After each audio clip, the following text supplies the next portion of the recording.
Hi, everybody. This is Silvio Canto in Dallas, Texas on Wednesday, February the 26th. And welcome to our commentary. Just a quick comparison or just a quick observation. A week ago, we were freezing here. And right now, it's like in the mid 70s. You know, as they say, if you don't like the weather in Texas, wait 20 minutes. Well, I mean, what a change in just a week. It's just remarkable.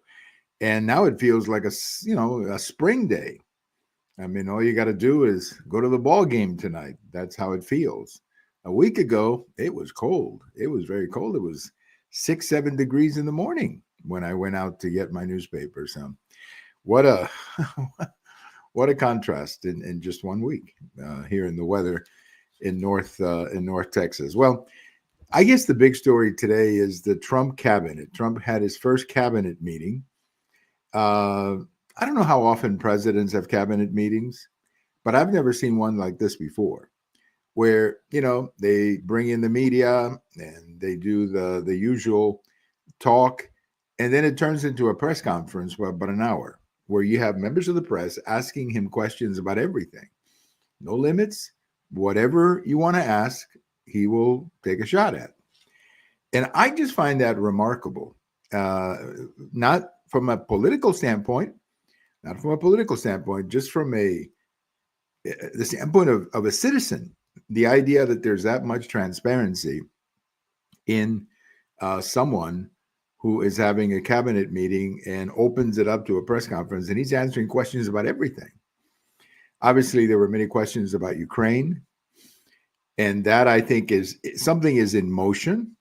I don't blame the president for skipping the details for the time being, but something is in motion there. Something is going to happen, I think. I understand the president of Ukraine is coming here on Friday. They're going to sign that deal on Friday. And, my guess, if I had to make a bet, is that there's something is going to happen in Ukraine. There's going to be a resolution, maybe a ceasefire, followed by a more permanent resolution. That's my guess. It certainly looks that way to me right now when I look at the situation. But, President Trump today was talking about the tariffs. He was talking about, obviously, Elon Musk became the celebrity of the cabinet meeting because he also spoke and took some questions. And, Elon Musk has now become almost like a superstar. I mean, he is a superstar, I guess. And, everybody's obsessed with Elon Musk. And I understand why. I mean, the guy has been very visible, and he obviously has a lot of influence on President Trump. So I think overall it was an amazing cabinet meeting. Now, I don't know what they discussed after the media left. I assume they had the usual, back and forth between the different cabinet members. I'm assuming that's what they did. That's what they usually do. But in terms of that exposure to the media, where he's sitting there for an hour talking to reporters, I mean, this is becoming almost like a daily thing. The guy's doing a press conference every day. Pretty remarkable. And you begin to wonder, at what point is that productive or counterproductive? I guess we'll find out. But I don't think he has to. Maybe my opinion is, I don't think he needs to talk to the media as much as he does. That would be my, if you ask my opinion. Because I think after a while, it becomes a little bit like, if you're familiar with Mexico, the Mexican president has a press conference every morning. And I think after a while, people stop paying attention to it because there's no novelty about it. I mean, press conferences, at least here, presidential press conferences in the United States, were often a big deal. They're on prime time. You got the media, you got the audience. But Trump does it with such frequency that you begin to wonder if maybe he is exposing himself too much. So we'll see. Look, I think the guy is a brilliant showman, if I could say that expression without being negative. I think he understands how to control attention, or how to get attention. And I think so far, it seems to be working for him. Obviously, we'll see how things look in 6 months or so. But right now, I mean, the idea that he's talking to the media as much as he is, that's quite a change, to say the least. from the last administration, where we would go weeks, literally weeks, without hearing anything from the president of the United States. Speaking of that, Jake Tapper over at CNN has apparently written a book talking about the fact that the president, that is President Biden, had these problems. And I haven't read the book or have not seen an interview, but I understand that he brings up this issue as an issue that should have been covered before, should have been discussed before.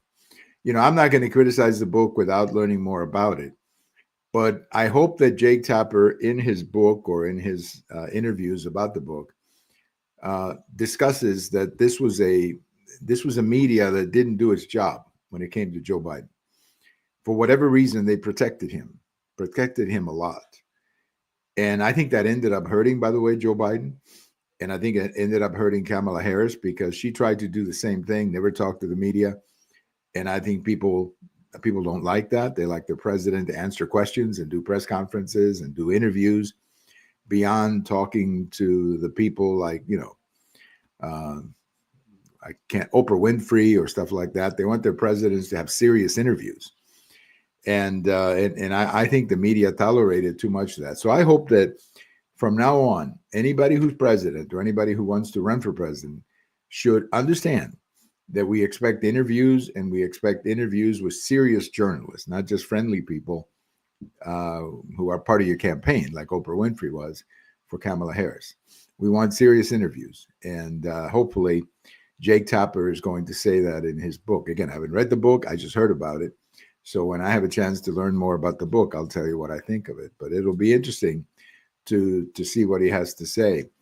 A lot of problems over at MSNBC. Joey Reid, her show was canceled. And now I read today that another one of their big shows over there, the lady, I guess the other lady over there who's got a big show, that her staff is being reduced.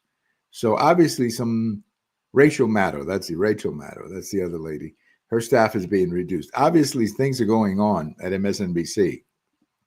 And where this is going, I don't know. But I remember that NBC, the parent company, had decided to spin off MSNBC. I remember reading that. So if that's the case, then we may be seeing the end of MSNBC, or at least as we know it. What I've always felt, and I remember CNN used to do this, but if you go back to the 1980s, CNN had a channel called CNN Headline News. And CNN Headline News was basically a 30-minute newscast, every 30 minutes, 24 hours, 7 days a week. You could come home at 2 o'clock in the morning, turn on the TV, and you had a newscast for 30 minutes with all the latest news, sports or whatever. And they got away from that. They went into more opinion. Now, Headline News, I think that station still exists, or that network still exists. But I wish one of the networks, and I think NBC has a great opportunity here to do it, that you would actually go do away with all the opinion shows and do away with all the talk shows and just do 24/7 newscast. Do a 30-minute newscast every 30 minutes and, hit all the big important stories, do the sports, the weather, the kind of thing that Headline News used to do. And I think if they did that, it would work. It would work because I think people are tired of all this, screaming and name calling on opinion shows. But, having a newscast any time of the day, I remember several times, getting home on a Saturday night late and, 1:30 in the morning, you get home, you're not ready to go to sleep yet, turn on the TV and you watch the newscast. I think there's a value to that. And certainly anytime during the day, especially on Saturday mornings or weekends, having a 30-minute newscast like that, I think would actually do a lot of good. And I think they would succeed. I really do. It would succeed. Now, it probably wouldn't draw millions of people, but you don't need millions of people to survive on a show like that. You could easily make it with 500,000 people watching. So we'll see how it goes. But MSNBC is probably changing really big here in the next few months. That's all. I feel that way. I don't have any inside information, but I feel that way just by watching what they are doing. Well, there's some talk today. It created all kinds of reaction that we may force. In fact, I think it is going to happen. That we're going to force people to register, particularly if you're in the country without papers. You have to register. And we used to do that at one time. In fact, I think the law goes back to 1940 and maybe later than that, where if you were in the country illegally, you had to register and say, hey, this is who I am, and I'm here. And I guess they want to go back to that. I think it's a good idea. I think it's a good idea. I don't see all this stuff about privacy because we need to know who's in the country. All right, first of all, we need to know who's in the country. We need to know who's here. We need to know what you're doing. And, if you feel that your privacy is being threatened, well, you can leave the country. But we need to know who's here. We need to know who's here, especially at a time when there's terrorism and we may fear that people have crossed the border who are not exactly the people we want. So I think we should activate the registry because that is something that I believe we should do for our own national security. Again, 99% of the people that we're going to register are just working, and they don't mean any harm to anybody. But you're not worried about that. You're worried about a small number of people who could be a threat and who could end up committing crime. So I think it's a good plan, and we should reinforce it. We used to do it and then got away from it. I don't know how. And I think it's time to bring it back. Well, I leave you today with a couple of moments in history, as I like to say. A couple of the big rock superstars were born on this day. And I mean rock going back to the 1950s, the early days of rock. Johnny Cash, who was born in 1932, passed away in 2017. And Fats Domino. Now, this is a really, really amazing guy. Fats Domino, you remember I had my thrill in Blueberry Hill. One of the great rockers, if you will, of the early, as I like to call them, the grandfathers of rock, Johnny Cash and Fats Domino. They were huge in the 50s. And in the case of Johnny Cash, he went on for a long time because of his country music story. But anyway, a couple of these guys were born. Johnny Cash was born in Arkansas, and Fats Domino was born in New Orleans, Louisiana. And they both became huge stars. I love them both. So we remember today their birthdays. Johnny Cash, I walked the line, right? I walked the line. And I had my thrill in Blueberry Hill, Fats Domino, today. Great superstars of the 1950s. Again, as I call them, the grandfathers of rock. That's who they were back in the late 50s. Thank you for watching. This is Silvio Canto in Dallas, and we'll talk to you later. Bye-bye, everybody.